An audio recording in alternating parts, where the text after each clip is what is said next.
पश्चिम आशियात गेले 13 दिवस युद्धाची आग धगधगते। मात्र याच दरम्यान भारताचे परराष्ट्र मंत्री एस जयशंकर आणि इराणचे परराष्ट्र मंत्री यांच्यामध्ये महत्त्वाच्या मुद्द्यांवरून 3 वेळा चर्चा झाली। यापैकी शेवटच्या चर्चेत जहाजांची सुरक्षा आणि भारताची ऊर्जा या संबंधित मुद्द्यांवर संवाद झाला, अशी माहिती परराष्ट्र मंत्रालयाचे प्रवक्ते रणधीर जयस्वाल यांनी दिली। मात्र याविषयी अधिक काही बोलणं घाईचं ठरेल असं देखील जयस्वाल यांनी स्पष्ट केलं।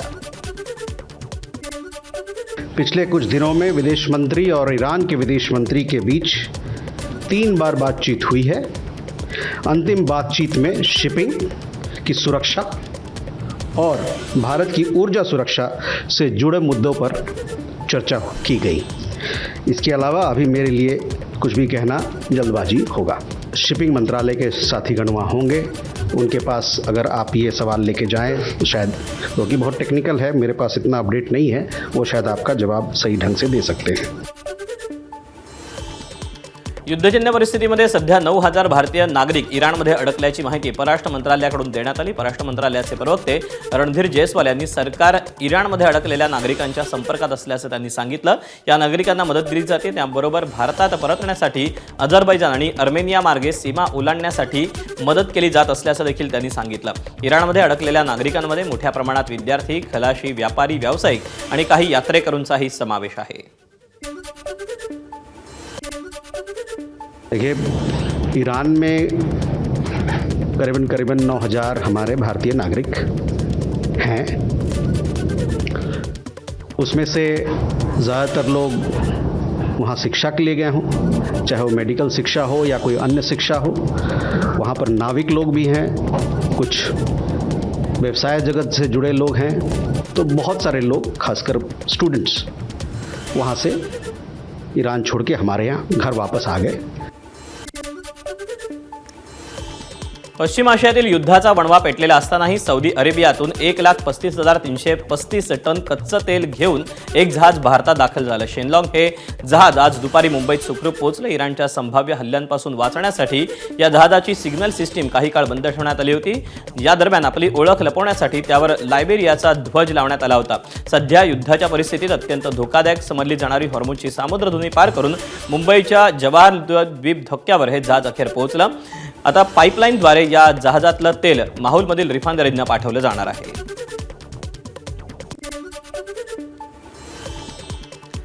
युद्धाच्या धामधुमीत इराणनं भारताला मोठा दिलासा दिला। भारतीय झेंडा असलेल्या जहाजांना इराणनं मोठी सूट दिली। भारतीय व्यापारी जहाजांना हॉर्मुझच्या सामुद्रधुनीतून सेफ पॅसेज देणार असल्याचं सांगितलं। भारताचा झेंडा असलेल्या जहाजांना इराण लक्ष्य करणार नाही। इंधन टंचाईचं संकट घोंगावत असताना या निर्णयामुळे भारताला आता दिलासा मिळाला आहे। अमेरिकेचे अध्यक्ष डोनाल्ड ट्रम्प यांनी इराण विरुद्धच्या युद्धात अमेरिकेनं निर्णायक विजय मिळवल्याचा मोठा दावा केला। हे युद्ध आता लवकरच संपणार असल्याचे संकेत दिले। अमेरिकेतल्या केंटकीमधील एका सभेत बोलताना ट्रम्प यांनी आम्ही हे युद्ध पहिल्या तासात जिंकलं होतं असं म्हटलं। आता इराणमध्ये हल्ला करण्यासारखं काहीच उरलं नसल्याचं वक्तव्य ट्रम्प यांनी केलं। अमेरिकन सैन्यानं इराणची 58 जहाजं समुद्रात बुडवल्याचा दावाही ट्रम्प यांनी केला।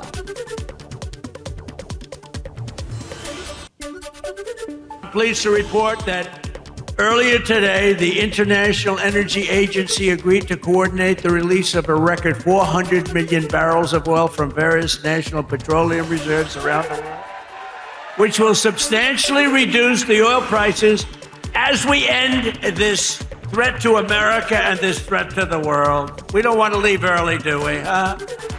Over the past 11 days, our military has virtually destroyed Iran.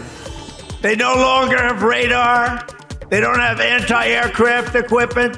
They don't have anything. Their missiles are down 90%. Their drones are down 85%. We're blowing up the factories where they're made left and right. And we knocked out as of, every hour I have to change because they knock them out so fast. I've never seen anything. Think of it. They knocked out 54 ships in 2 days. And they're real ships. America आणि Iran संघर्षात तेहरानमधील एका शाळेवर हल्ला झाला होता। या हल्ल्यात 160 पेक्षा जास्त शाळकरी मुलींचा मृत्यू झाला होता। या हल्ल्याला अमेरिका जबाबदार असल्याचं समोर आलं। लष्करी तपासात ही बाब समोर आल्याचं CNN आणि न्यूयॉर्क टाइम्सनं वृत्त दिलंय। 28 एप्रिलला अमेरिकेनं इराणच्या लष्करी तळाऐवजी या शाळेवर टॉमहॉक क्रूझ क्षेपणास्त्र डागली। अमेरिकेच्या सेंट्रल कमांडनं चुकीची माहिती दिल्यानं हे घडल्याचं आता समोर आलं। भारताकडे पुरेसा तेलसाठा उपलब्ध असून ऊर्जा सुरक्षेचा कोणताही धोका नसल्याचं आश्वासन पेट्रोलियम मंत्री हरदीप सिंग पुरी यांनी संसदेत दिलं. जागतिक स्तरावर युद्धाची परिस्थिती असताना देशांतर्गत इंधन पुरवठा सुरळीत असल्याचा दावा त्यांनी केला. याच निवेदनात त्यांनी गॅस सिलेंडर बुकिंगच्या नव्या मुदतीबाबत स्पष्टीकरण दिलं. आता गॅस बुकिंगसाठी ग्रामीण भागातील ग्राहकांना 45 दिवस तर शहरी भागातील ग्राहकांसाठी 25 दिवसांची मुदत ही निश्चित करण्यात आलेली आहे.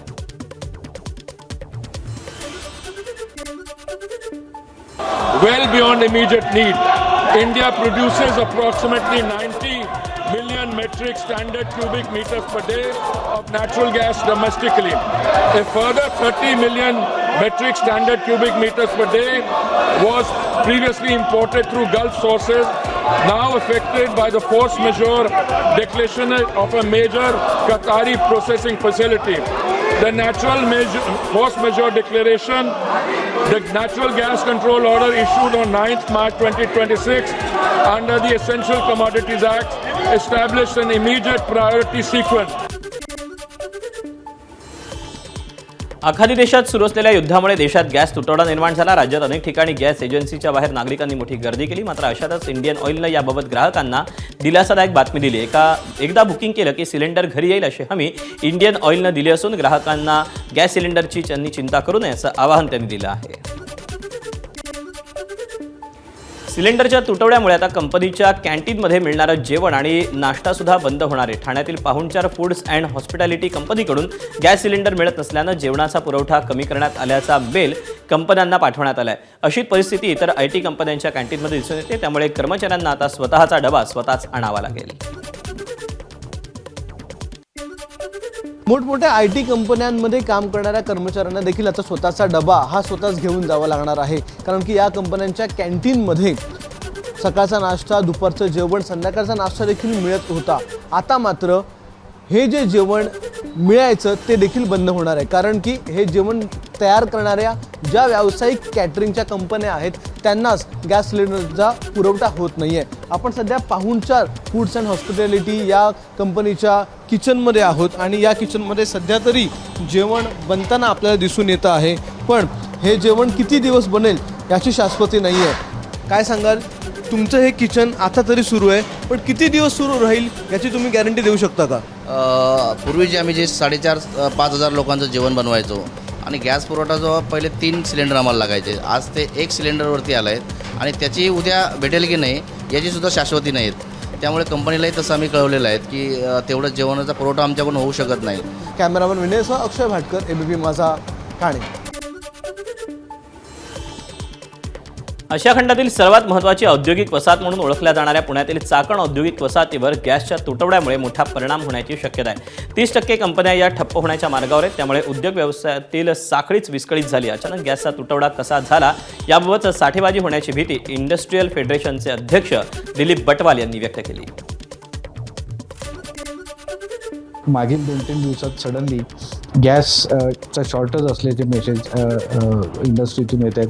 आम्हाला गॅस मिळत नाही अशा कंप्लेंट येत आहेत. ह्या गॅस मिळत नसल्यामुळे कंपन्यांचे प्रोडक्शनवर इम्पॅक्ट झालेला आहे बऱ्याच कंपन्या आणि त्यामुळे ही जी प्रोडक्शनची साखळी आहे ती हॅम्पर झालेली आहे. कारण व्हेंडरकडून जर माल मिळाला तरच मोठ्या OEM कंपन्या त्यांचं प्रोडक्शन बाजारात आणू शकतात. ही वस्तुस्थिती आहे. त्यांच्याकडे त्यांचं प्रोडक्शन थांबल्यामुळे ती चेन डिस्टर्ब झालेली आहे. सोलापूरच्या महालक्ष्मी महिला पापड उद्योगाच्या गोदामात तब्बल 2 कोटींचे पापड असेच पडून असल्याचं चित्र. युद्धजन्य परिस्थितीमुळे निर्यात बंद झाली. त्याचा परिणाम पापड उद्योगावर देखील होतोय. या पापड उद्योग समूहाच्या माध्यमातून जवळपास 6,000 महिला काम करतात. रमजान महिन्यात आखाती देशातून विशेषतः दुबईतून पापडासाठी मोठी मागणी असते. काही व्यापाऱ्यांनी आधीच ऑर्डर दिली होती. त्यामुळे जवळपास 2 कोटींचे पापड पॅकिंग करून तयार आहेत. मात्र युद्धामुळे निर्यात बंद असल्यानं निर्यातदार आता फोनही उचलायला तयार नाही. त्यामुळे या कोट्यवधी रुपयांच्या पापडाचं करायचं काय असा सवाल या उद्योगासमोर उभा ठाकला आहे.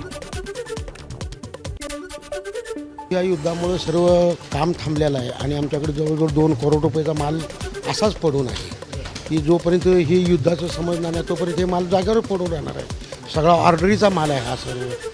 ही ऑर्डर कधी प्राप्त झालेली होती आणि कधीपासून काम? 2 महिन्यापासून काम चालू आहे. तर आता रमजानच्या वेळेस हे सगळं माल बाहेर जाणार होता ते जागेवर थांबला ना. घरगुती गॅसचा अवैध वापर केल्याप्रकरणी सोलापूर जिल्ह्यात पहिला गुन्हा दाखल करण्यात आला. पंढरपूर शहरातील सांगोला नाका इथे अवैध पद्धतीनं घरगुती गॅस हा रिक्षात भरून विक्री केला जात होता. जिल्हा पुरवठा विभागाच्या भरारी पथकानं टाकलेल्या धाडीत घरगुती गॅसच्या 8 तर व्यावसायिक वापराच्या 5 टाक्या जप्त केल्या. गणेश बोरीकर यांच्या विरोधात पंढरपूर पोलिसात गुन्हा दाखल करण्यात आलाय. त्याचबरोबरीनं त्याला गॅस पुरवठा करणाऱ्या गॅस एजन्सींचा शोध भरारी पथक घेत आहे. तर अवैध पद्धतीनं गॅस पुरवठा करणाऱ्या एजन्सींवर देखील अशाच पद्धतीनं गुन्हा दाखल करण्यात येणार असल्याची माहिती जिल्हा पुरवठा अधिकाऱ्यांनी दिली आहे. सातारा जिल्ह्यात गॅस सिलेंडरचा तुटवडा नसल्याचा दावा प्रशासनाकडून केला जातोय. मात्र प्रत्यक्षात परिस्थिती नेमकी उलट असल्याचं चित्र आहे. घरगुती गॅसचा मुबलक साठा असल्याचं प्रशासनाकडून सांगण्यात येत असतानाच गॅस एजन्सीसमोर मात्र ग्राहकांच्या भल्या मोठ्या रांगा आहेत. साताऱ्यातील बॉम्बे रेस्टॉरंट चौक परिसरात इंडियन गॅस एजन्सीसमोर नागरिकांची मोठी गर्दी उसळली. सांगली शहरात केवळ एकाच पंपावरती एलपीजी गॅसचा साठा उपलब्ध आहे. त्यामुळे या पंपावरती गॅस भरण्यासाठी रिक्षा चालकांची मोठी गर्दी होते. या 8 दिवसात एलपीजी गॅसचे दरही जवळपास 25 रुपयांनी वाढले. त्यामुळे रिक्षा चालकांना आर्थिक झळ सहन करावी लागते. सांगली, मिरज आणि कुपाड शहरातील सुमारे 3000 रिक्षा या सीएनजीवर चालतात. मात्र सध्या गॅसचा पुरवठा कमी होत असल्यानं रिक्षा चालकांमध्ये चिंतेचं वातावरण आहे. जळगावात एलपीजी गॅस पंपावर रिक्षात गॅस भरण्यासाठी रिक्षेच्या मोठ्या रांगा लागल्या. जळगाव शहरातील इच्छादेवी चौक परिसरात असलेल्या एलपीजी गॅस पंपावर चालकांची मोठी गर्दी पाहायला मिळते. तब्बल 3 ते 4 तासांपासून रिक्षा चालक रिक्षा घेऊन रांगेत उभे राहून देखील प्रतीक्षा करावी लागत असल्याचं रिक्षा चालकांचं म्हणणं आहे. एवढं परेशान होऊन गेलोय गॅसच्या याच्यासाठी की बुवा एवढे एक तास रांगांमध्ये थांबायचं आणि शेवटी गॅस मिळत नाही. इकडे टँकर बनवून जातोय, गॅस बनवून जातोय. 9 वाजेपासून उभे आहे तर 12 वाजले तरी पण आमचं झालं नाही. गॅसचा काही प्रॉब्लेम करा, काही शॉर्टेज करावं, काही कमी जास्त हे करायला पाहिजे. गॅसचे भाव वाढताय, शेटा भाडं देत आणि कस्टमर म्हणतात 10 रुपये 15 रुपये. काय परवडणार आहे आम्हाला? शासनाने काय विचार करायला पाहिजे आपला? मग आपलं कधी गॅसचं कमी करायला पाहिजे काहीतरी, असं आमने मागणी झाला. धुळे जिल्ह्यात व्यावसायिक गॅस सिलेंडरची टंचाई निर्माण झाली. त्यामुळे नागरिकांसह हॉटेल व्यावसायिक आणि केटरर्स मालक मोठ्या अडचणीत सापडले. गॅस सिलेंडर उपलब्ध होत नसल्यामुळे अनेक हॉटेल व्यावसायिकांना पर्याय शोधावा लागत असून काही हॉटेल बंद होण्याच्या मार्गावर आहेत. लग्न समारंभ आणि इतर कार्यक्रम घेणाऱ्या कॅटरर्सनाही गॅस मिळत नसल्यानं स्वयंपाकासाठी जळाऊ लाकडाचा वापर करावा लागतोय. तर काही केटरर्स मालकांनी गॅस सिलेंडर उपलब्ध होत नसल्यामुळे लग्नाच्या ऑर्डर घेणं देखील बंद केलं आहे.